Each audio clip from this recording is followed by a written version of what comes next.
Sumcadu waxa ay wanaagga u tartaa waxa uu nalku u tara sawirka. Qofka sumcadiisa waaya waxa uu ka dhintay dunida.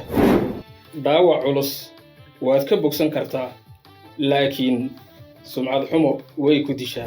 Ku soo dhawaada saaxiibayaal.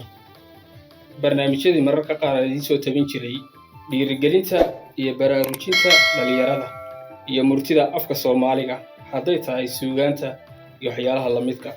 Iminkana ku soo dhawaada murtida afka Soomaaliga wixii sumcadda laga qoray ama laga yiri. Magaca fiican waxa uu ka wanaagsan yahay maalka, waayo maalku wuu dhammaadaa, magacuna wuu harayaa. Kama goyn kartid urta ubaxa xataa haddii aad cagta ku nabto. Sumcadda wanaagsan waxa ay tirtirtaa dhammaan gafafka oo dhan. Dhaawaca culus waad ka bogsan kartaa, laakiin sumcadda xun way ku dishaa. Sumcadda wanaagsan waa sida qool luul ah oo qoorta kuu suran. Qofka wanaag beera waxa uu goostaa sumcad. Sumcaddu waa cadarka ficilka geesinimada. Qofka ka taga sumcad shaqo wanaagsan ku timid, gadaashiisa ma dhimato. Sumcaddu waa sida webiga, halka uu ka bilowdo wuu dhuuban yahay, marka uu fogaadana wuu ballaadhaa.